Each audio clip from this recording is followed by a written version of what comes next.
Fala comigo, seres das trevas. Teacher Marcelo na área, passando aqui para deixar toda aquela energia que você merece, que você respeita, pessoal. Juntos sairemos dessa muito mais fortes, moçada. Bora lá!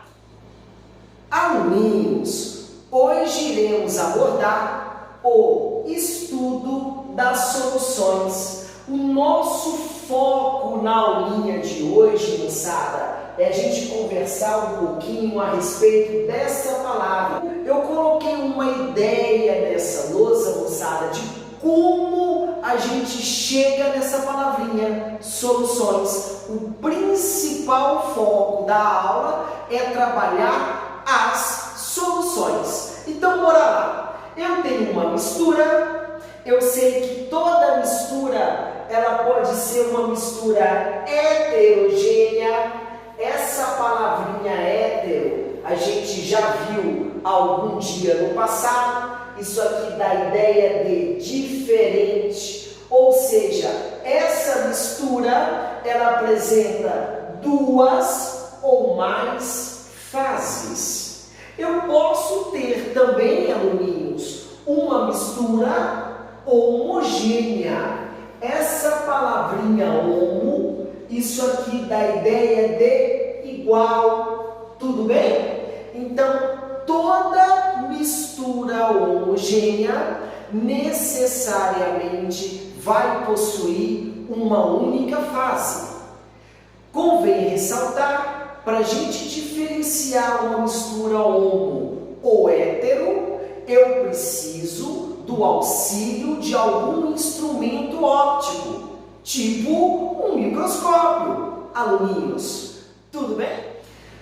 Toda mistura heterogênea, ela vai ser classificada em suspensão ou dispersão coloidal, ou solução coloidal, ou simplesmente coloide. Teacher, como assim? Para você diferenciar uma suspensão de uma solução coloidal, a gente vai observar, aluninhos, necessariamente o tamanho do aglomerado. Uma vez que esse aglomerado ele é maior que 1000 nanômetros, eu tenho uma suspensão.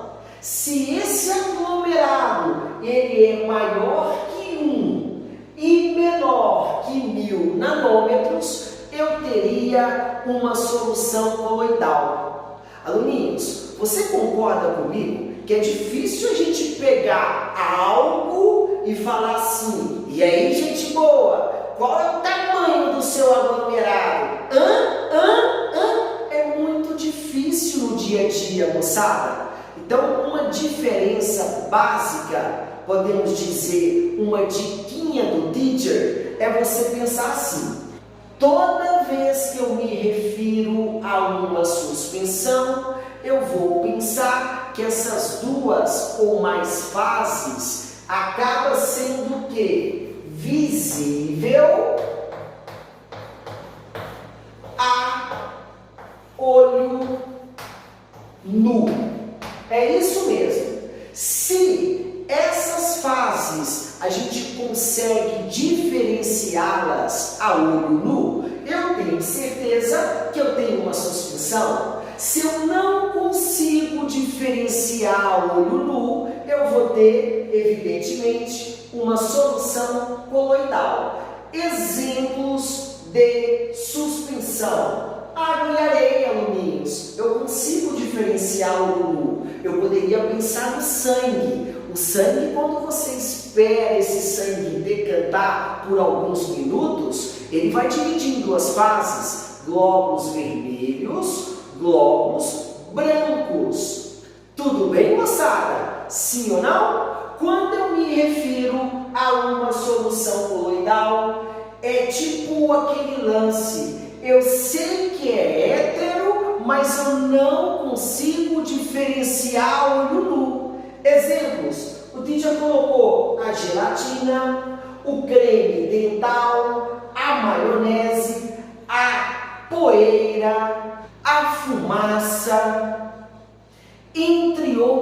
exemplos. Aluninhos, se liga aí, quando eu quero diferenciar uma solução coloidal de uma solução, lembrando que isso aqui a gente chega no nosso principal objetivo. Toda vez que eu tenho uma mistura homogênea, isso aqui apresenta uma única fase, necessariamente eu tenho uma solução. A solução é formada basicamente pela junção de soluto e solvente. Tudo bem? Então me ajuda, aluninhos. Quando eu me refiro a uma solução, necessariamente esse aglomerado ele é menor que um nanômetro. O principal detalhe nesse caso, aluninhos, é a gente diferenciar uma solução coloidal de uma solução, o que a gente chama de solução verdadeira. Então eu vou pensar assim, aparentemente a olho nu eu enxergo somente uma única fase. Agora, com o auxílio de um microscópio, eu consigo enxergar duas ou mais fases e aqui, evidentemente, eu enxergo uma única fase. Teacher, e se eu não tenho um microscópio, como que eu faço? Existe um efeito que se chama efeito Tyndall. Você pega sua amostra, se você manda um feixe de luz, sei lá, uma lanterna parada na sua casa, você manda esse feixe de luz, se ocorrer o espalhamento da luz, aluninhos, se ocorrer o espalhamento da luz, isso aqui é uma solução coloidal. Se evidentemente não ocorre esse espalhamento da luz, eu tenho certeza que isso aqui é uma solução e veio de uma mistura homogênea. Exemplo, água e sal, água e álcool, entre outros, aluninhos. Se liga aí, gente boa, toda vez que eu tenho uma fase A disseminada, espalhada na fase B, necessariamente eu tenho uma dispersão. Tudo bem? Nesses três exemplos ocorre a dispersão. Inclusive, essa dispersão ela é mais intensa na solução e ela é menos intensa na suspensão, aluninhos. Então, preste atenção na diquinha do teacher. Se você tem um exemplo, você observa claramente a presença de duas ou mais fases, eu só posso ter uma suspensão. Se de repente você sabe que é uma mistura hétero, mas não consegue diferenciar essas duas fases a olho nu, isso aqui só pode ser uma solução coloidal. Tem uma situação que você não imagina se é homo ou hétero, associar o efeito Tyndall. Se ocorrer o espalhamento da luz, isso aqui é uma solução coloidal. Tudo bem? Se não ocorrer o espalhamento da luz, só pode ser uma solução. Teacher, quando eu volto do rancho à noite, tem um carro na frente, aquela poeira gigantesca, e de repente aumenta a intensidade do farol, a luz, ela o que? Dissemina, ocorre o espalhamento dessa luz. Então quer dizer que a poeira, teacher, é uma solução coloidal? Demais da conta. E isso também, aluninhos, ocorre com a neblina. Por quê? Porque a neblina também é uma solução coloidal. Pode crer. Seres das trevas, uma vez que eu me refiro a uma mistura homogênea, necessariamente eu tenho uma solução. E essa solução eu posso falar que isso aqui é soluto mais solvente, ou eu poderia falar que isso aqui é disperso mais dispersante. Aluninhos, esse disperso seria a mesma coisa que o soluto. O dispersante seria a mesma coisa que o solvente. Preste muita atenção na dica do teacher. Se eu tenho fases iguais, sólido, sólido, líquido, líquido, gás, gás, quem vai ser o soluto, quem vai ser o solvente? Necessariamente, o solvente é quem aparece em maior quantidade. Tudo bem? Agora, fases diferentes, o solvente se encontra no estado líquido. Por exemplo, 10 quilos de açúcar e 100 gramas de água. Necessariamente, o solvente seria a água, aluninhos. Tudo bem? Uma vez que eu me refiro às soluções, eu posso fazer o quê? A classificação das soluções. A primeira classificação, iremos falar a respeito do estado físico. Eu posso ter uma solução sólida, por exemplo, ouro 18 quilates. Uma vez que eu penso no ouro 18 quilates, eu vou ter uma mistura de necessariamente ouro mais prata, ouro mais cobre, ouro mais prata mais cobre. Então, existem essas combinações. Esse ouro 18 quilates, na teoria, era para ser 75% de ouro e 25% de outro metal, formando assim uma liga metálica, aluninhos. Eu tenho também uma solução líquida. Eu posso pensar de repente na água mais álcool, na água mais sal, água mais açúcar. Tudo isso seria uma solução líquida, beleza? E eu posso também ter uma solução gasosa. O principal exemplo que aparece na cabeça do teacher seria o quê? O ar atmosférico, aluninhos. O ar atmosférico. A segunda classificação das soluções é a respeito da solução ser iônica ou molecular.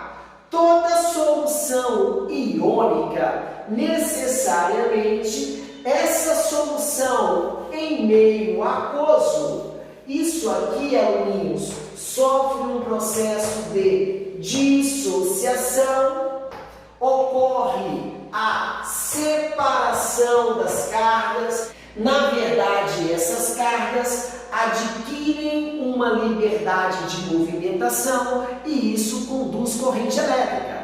Então, sempre quando eu imagino uma solução iônica, eu tenho certeza que isso aqui é uma ligação iônica, eu tenho um metal mais um ametal, aluninhos. Solução iônica é toda solução que, em meio aquoso, conduz corrente elétrica. Já a solução molecular, essa solução, aluninhos, em meio aquoso, eu vou colocar o exemplo da glicose.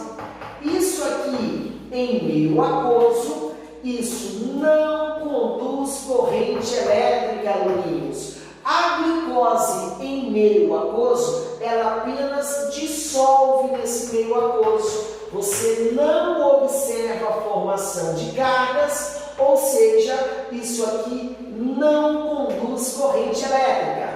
Preste muita atenção nessa dica. Toda solução molecular em meio aquoso não conduz corrente elétrica, exceto, isso mesmo, exceto o que? Ácido de arrênios, ácido de arrênios e amoníaco. Os dois principais exemplos de solução molecular que, em meio aquoso, conduz corrente elétrica por meio do processo de ionização seria o ácido de arrênios e a amônia, principalmente, moçada. Belezinha? Na terceira classificação, eu vou classificar a solução devido à proporção entre soluto e solvente. Essa proporção entre soluto e solvente, você pode pensar na seguinte situação. Imagina lá que você comprou um aguari de caju, uma delícia, coloca um pouquinho no copo, enche esse copo de água e você vai adicionando açúcar aos poucos. Se você adiciona pouco açúcar nessa solução e observa que esse suco ele está sem doce, podemos dizer assim, eu tenho certeza que isso aqui, na verdade, é uma solução insaturada. Quando a quantidade de soluto dissolvido é menor que o limite tabelado em uma certa temperatura, aluninhos. Quando você adiciona nesse suco uma quantidade de açúcar que você toma, você fala, maravilhoso. Se você acerta aquela quantidade perfeitamente, aluninhos, ao chegar ao ponto de adicionar um pouco mais de açúcar, e essa açúcar ela vai para o fundo do recipiente, para o fundo do copo, nós temos uma solução saturada.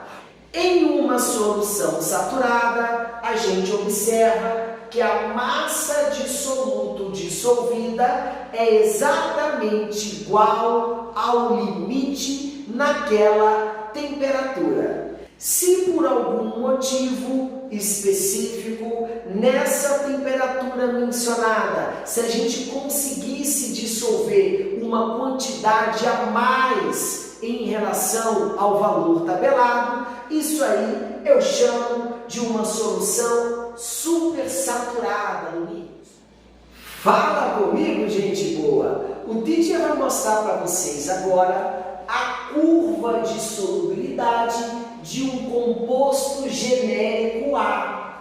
A primeira observação importante que eu consigo fazer nessa curva de solubilidade, você observa que quanto mais eu aumento a temperatura, maior será a solubilidade desse composto em meio aquoso. Toda vez que isso acontece, a gente fala que isso, na verdade, representa um processo endotérmico. Uma outra situação importante, eu destaquei para você 25 graus Celsius. Tchá, tchá, tchá, tchá, tchá, foi. Tchá, tchá, tchá, tchá, tchá, foi. Eu observo que a 25 graus Celsius, a cada 40 gramas desse soluto está dissolvido em 100 gramas de água. Quando a gente encontra essa informação muito importante, o nome disso é coeficiente de solubilidade. Então, aluninhos, eu observo que a 25 graus Celsius, a cada 40 gramas de ar, encontra-se dissolvido em 100 gramas de água. Detalhe muito importante, aluninhos. Isso aqui é a massa de soluto. Isso aqui é a massa de solvente. Soluto mais solvente seria a massa de solução. Ou seja, eu teria 140 gramas de solução. Ou seja, esse coeficiente de solubilidade, ele indica que a cada 40 gramas de ar, eu tenho 100 gramas de água formando 140 gramas de solução, aluninhos. De acordo com esses 3 pontos aleatórios, eu consigo mostrar para vocês quando eu tenho uma solução saturada, insaturada e supersaturada. Eu vou detalhar na aulinha de terça-feira, moçada, após aquele feriadinho maravilhoso. Então me ajuda aqui. Nesse ponto 1, a quantidade de soluto que dissolve é uma quantidade acima do limite. Tudo bem? Nessa temperatura aqui, pessoal, nessa temperatura, consegue dissolver essa quantidade de soluto. Porém, por algum motivo, dissolveu uma quantidade acima. Então, eu posso falar que nesse ponto 1, eu tenho uma solução super saturada.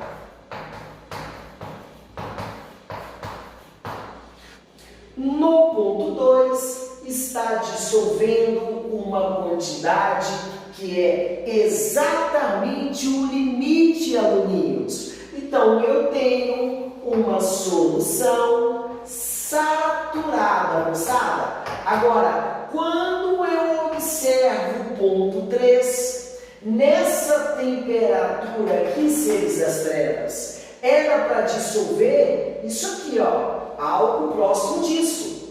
Porém, está dissolvendo uma quantidade abaixo do limite. Ou seja, eu tenho uma solução insaturada, pessoal. Fala aí, gente boa, para a gente finalizar essa primeira parte da aula, se liga nessa diquinha do teacher.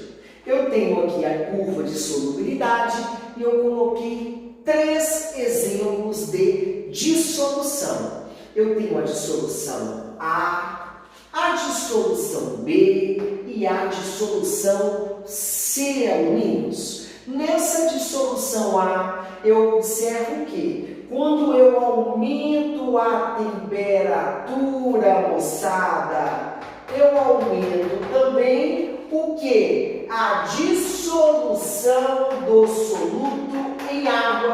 Quanto maior a temperatura, mais esse soluto se dissolve em água. Ou seja, toda vez que isso ocorre, eu chamo de dissolução endotérmica. Convém ressaltar que, na maioria dos casos, é isso que acontece. Eu aumento a temperatura, aumenta também a solubilidade em água. Aumenta a solubilidade em água. Tudo bem? Quando eu penso nesse exemplo B, eu observo que quando eu aumento a temperatura, a dissolução não altera, aluninhos. Nesse caso, a gente fala que essa dissolução é uma dissolução constante, aluninhos. No terceiro exemplo, eu observo que quando eu aumento a temperatura, a solubilidade, ela reduz, aluninhos. Quando isso ocorre, eu chamo de dissolução exotérmica. Preste muita atenção nesse exemplo que, a partir do momento que aumenta a temperatura, eu vou reduzir quem? A solubilidade em água. Moçada, esse exemplo, ele é extremamente importante. Por quê? Toda vez que você associa a dissolução do gás em meio aquoso, exatamente isso que acontece. Quanto menor a temperatura do sistema, mais gás nós temos dissolvidos em água. Tipo, qual é o barulho de quando a gente abre uma Coca-Cola quente? O barulho é o seguinte: parece que está saindo um seres das trevas ali de dentro. Agora, se você abre essa Coca-Cola geladaça, top de linha, olha o barulho. Por que o barulho é muito menor? Por causa do gás que está no interior da garrafa, moçada. Quando você abre essa coquinha geladinha numa temperatura reduzida, ele está dissolvido em meio aquoso. Diferente de quando a gente abre a Coca-Cola numa temperatura elevada, faz aquele barulho absurdo, porque evidentemente esse gás ele está indo para onde? Para essa primeira parte da aula. Essa foi a dica do teacher.